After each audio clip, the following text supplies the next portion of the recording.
Assalaamu calaykum waraxmatullaahi tacaala wabarakaatuh. Soomaali marka aan idhaahno waxaa maskaxdeena ku soo dhacaya waa Soomaaliya, waddanka quruxda badan ee dhaca bariga Afrika una qaab eeg sida geeska, waana sababta loo dhaho Horn of Africa. Waxay Soomaaliya leedahay mid ka mid ah xeebaha ugu dheer qaaradda Afrika, dherer gaaraya ilaa 3,333 kiiloomitir. Masaaridu waxay u yaqaanaan dhulka Soomaalida dhulkii ilaahyada, sidoo kalena Farisiintu dhulkii ninkii dheeraa. Giriiguna waxay u yaqaanaan dhulkii Sineman, Romaaniyintuna waxay u yaqaanaan dhulkii Eromoniyada, Jayniiska horena laftirkooda waxay u yaqaanaan dhulkii Unikonka. Waa dhul dihin ilaahayna ku manaystay kheyraad ay ka mid yihiin xijiga ama fooxa, heer ay ahaan jireen hadiyadaha ugu qaalisan ee loo geeyo baadiriyaasha kaniisadaha adduunka. Welina kaniisadaha ugu waaweyn ee Roma waxaa fooxa looga keenaa Soomaaliya. Weli Soomaaliya ayaa kaalinta koowaad ku jidha dhanka soo saarista xijiga. Soomaalidu waxay taariikhdu sheegtaa inay ahaayeen dadkii ugu horreeyay ee geela dhaqda. Taariikhdan waxay qortaa ka hor dhalashadii Nabi Ciise calayhi salaatu wassalaam, waxayna Soomaalidu geela u sii gudbiyeen waddankaas Masar iyo Bariga Dhexe. Maanta Soomaalidu waxay leedahay kalabar geela adduunka ugu badan. Dhanka kale, waxaa sooyaalka Soomaalida baal cad kaga jira fardaha oo ay Soomaalidu dhaqaalaysan jireen, waxaana laga helay balliyadii Soomaalida raad fardeedkii ugu weynaa abid. Waxaana loo isticmaali jiray fardaha dagaalada iyo isaga caabinta colaadaha iyo cadowga, iyagoo door muhiim ah ku lahaa dhaqankeena. Dhanka kale, faraskii caanka ahaa ee Sayid Maxamed Cabdulle Xasan ayaa sababay in taallo loo dhiso loogana sameeyo magaalada Muqdisho. Waxaa aad u isticmaali jiray boqortooyadii Adal ee Saylac ka dhisnayd, kana talin jirtay inta badan dhulka bariga Afrika. Ma ogtahay in mid ka mid ah doonyaha ugu qadiimisan adduunka ay Soomaali lahayd, sidoo kalena lagu daabuli jiray fooxa iyo agabka ganacsiga Soomaalida. Soomaalida waxaa lagu tiriyaa inay ahaayeen dadkii ugu horreeyay ee cilmiga badaha iyo dabaylaha ka dhaca kala yaqaan caalamka, waxaana arrinkan qiray caalimkii Strabo. Dhanka diinta, Soomaalidu waa dadkii ugu horreeyay ee diinta Islaamka soo gaartay iyo risaaladii suubanaheeni Nabi Muxamed sallallahu calayhi wasallam, waxaana caddayn u ah masjidka 4 qubi leh ee magaalada Saylac ku yaala markii ay muslimiintu Maka ka soo hijroodeen soona gaareen xeebaha Soomaaliya. Dhanka ganacsigana, silsiladii ganacsi ee u dhaxaysay Afrika iyo Aasiya ee loo yaqaanay Medieval Silk Road waxaa aasaasay ganacsato ka timaaday Muqdisho iyo Soomaaliyaba, kuwaasoo xarun ka dhigtay waddanka maanta loo yaqaano Mozambique, iyaga oo dahabka ka guran jiray kana dhoofin jiray halkaas. Madagascar waxaa la sami ah ama la magac tahay Muqdisho. Marco Polo oo ahaa ganacsade Talyaani ah, sidoo kalena ahaa dalmareen, ayaa waxa uu isku khalday magaca Muqdisho iyo Madagascar xilli uu ku sugnaa Mongolia. Waxay sababtay in hogaamiyihii Mongolia ee Kublai Khan inuu soo diro koox loo soo doortay si ay ganacsi ugu sameeyaan qaaradda Afrika, gaar ahaan xeebaha Soomaaliya ee Muqdisho.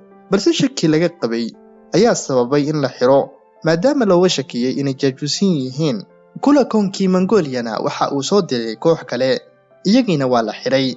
Salaadiintii Soomaalida ee sidaas samaysay waxay Afrika ka badbaadiyeen in Mongoliyiintu Afrika soo gasho, waana arrin xusid mudan. Imbaradoriyadii Soomaalida ee Adal, xarunteedu ahaydna Saylac, ayaa ahayd tii ugu horreysay ee ku dagaalanta madfaca dhammaanba qaaradda Afrika. Sidoo kalena imbaradoriyadii Adal waxay ahayd midii ugu horreysay ee jabisa ciidamo ka socda galbeedka, dagaal aad u kharaar oo sababay in Christophe da Gama lagu dilo isla goobta dagaalka. Waxay taariikhyahanadu xusaan in salaadiinta Soomaalida gaar ahaan kuwii Muqdisho ay samayn jireen lacago gaar u ah oo ka samaysan bir, waxaana laga helay raadadkoodii Ciraaq, Dubai iyo Turkiga.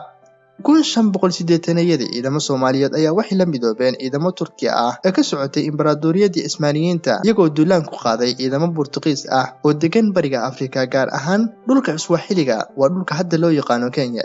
1660kiina waxay isku dhiibeen ciidamadii Boortaqiiska ahaa, ciidamadii isugu jiray Soomaalida iyo Ismaaniyiinta. Imbaradoriyadii Ajuuraan waxay ahayd mid ka mid ah imbaradoriyadihii ugu faca weynaa taariikhda Afrika, kana talin jiray labada webi ee ugu weyn bariga Afrika. Qarnigii 13aadna, nin Soomaali ah oo la yiraahdo Saciidkii reer Muqdisho waxa uu safar ku maray dhulka Carabaha, Hindiya iyo China. Qarnigii 14aadna, Cabdulcasiis oo ka yimaaday Muqdisho ayaa waxa uu madax ka noqday jasiiradaha loo yaqaano Maldives ee ka mid ah jasiiradaha ugu quruxda badan adduunka maanta ee dalxiiska loo tago. Wadaage, ma ogtahay in wadaad Soomaali ah uu aasaasay magaalada Aluhaya ee dalka Yemen?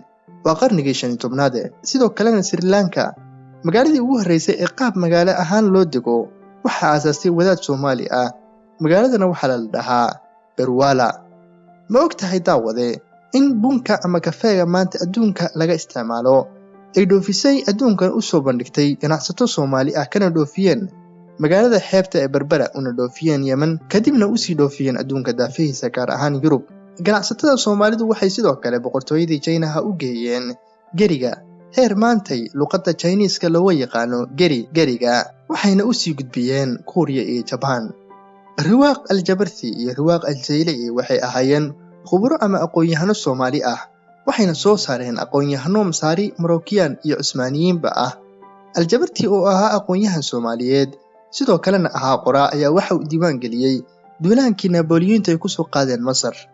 Maqribna ganacsato Soomaali ah ayaa waxay ka aasaaseen masaajidka ugu weyn uguna caansan waddanka heer ilaa maanta looga yaqaano masjidka Soomaalida. Bulshadii ugu qadiimisaneyd ee United Kingdom ama Britain waxa aasaasay ganacsato Soomaali ah waxaana loo yaqaanaa Somali Community waana community-ga ugu qadiimisan adduunka.